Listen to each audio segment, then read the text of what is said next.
All right, in 9.1b, we're still talking about two proportions, but looking at specifically how do we construct a confidence interval for the difference of the two proportions. So when you're constructing a confidence interval, here's the formula that you're going to need to use, and you're going to fill in the values for me to show me your work, okay?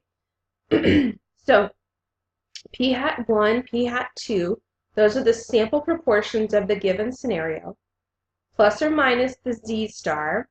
Okay, z star is what we did way back when. We put a confidence level in here, we figure out the area, and we use inverse norm. That's how we found our z star. It's still the same process, okay?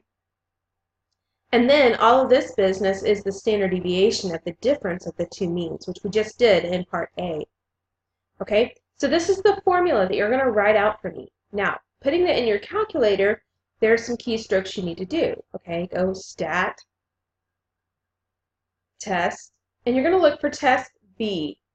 Okay, make sure you catch the right one. Two proportion z interval. Okay, don't pick z-test, interval. When you click on that, this is the screen you're going to get. x1, n1, x2, n2. So you have to be very clear. Which one is x1 in the problem? Which one is x2 in the problem, right? And n1 in the problem. You got to read carefully and label carefully which one's which.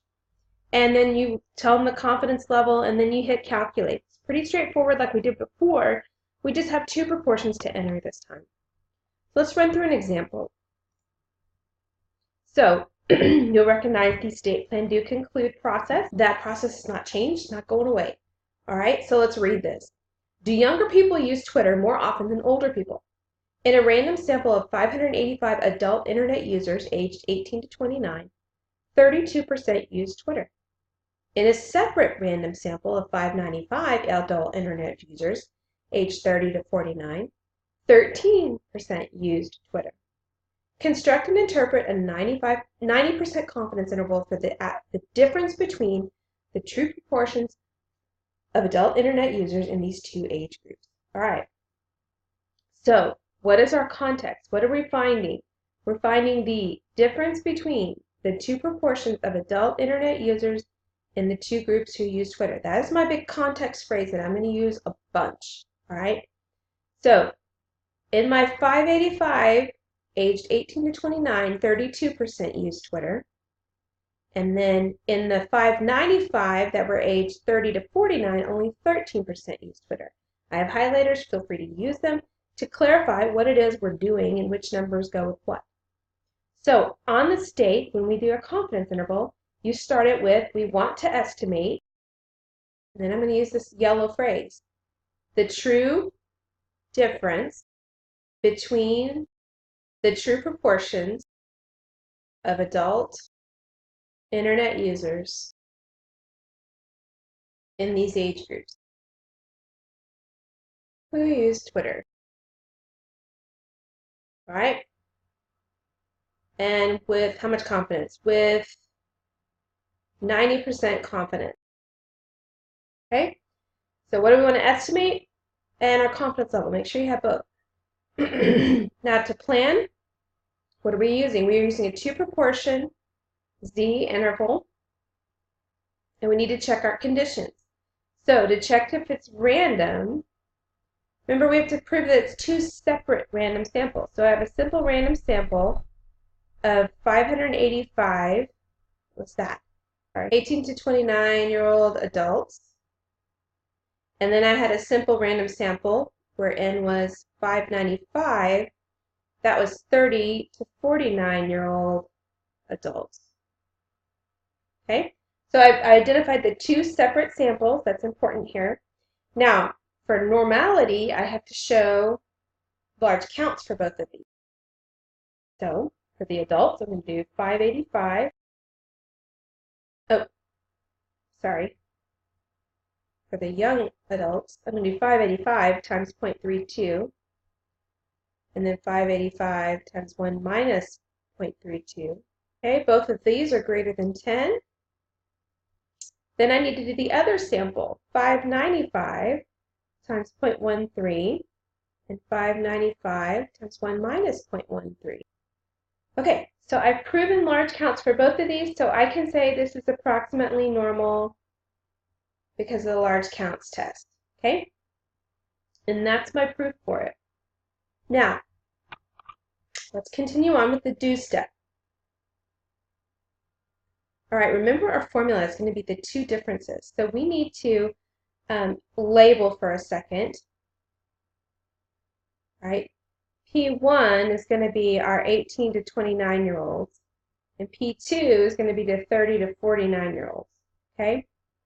So P1's percentage was 0.32, and P2's percentage was 0.13.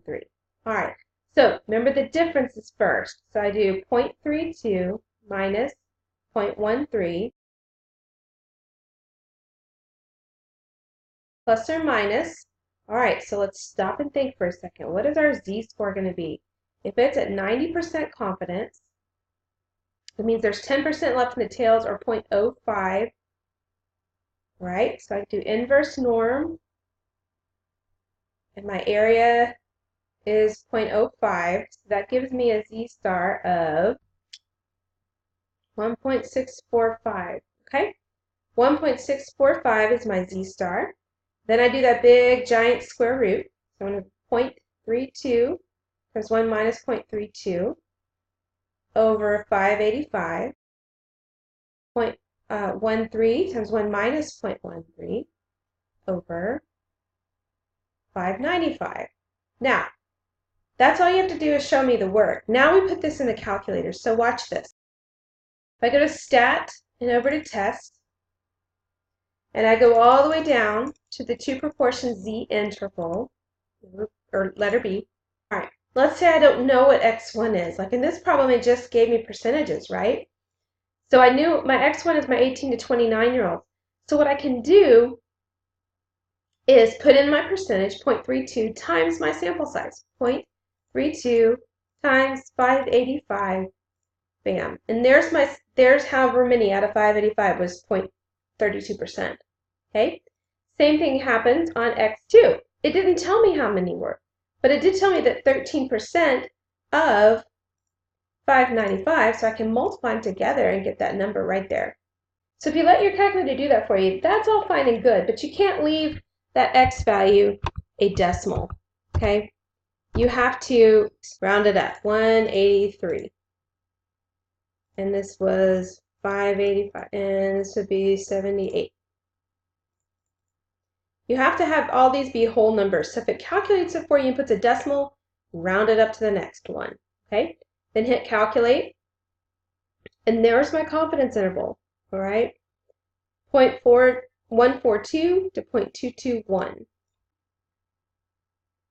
All right, 0.142, 0.221. Now, concluding, we got to go back and find our context. What is it? The difference between the true proportions of adult internet users for these age groups. All right, let's put this in words. When we conclude an interval, remember we start with, we are 90% confident that the difference between the true proportions of adult internet users in these age groups is Twitter is between 14.2% and 22.1%. Okay? A lot of context, but hopefully you remember the format. We've done this before. We just have to include now that it's the difference between the two proportions and be really specific about what those two proportions are. All right? So in your problems today, you're going to be doing you're going to do a couple practice problems and just building these confidence intervals. All right? We'll see you in class.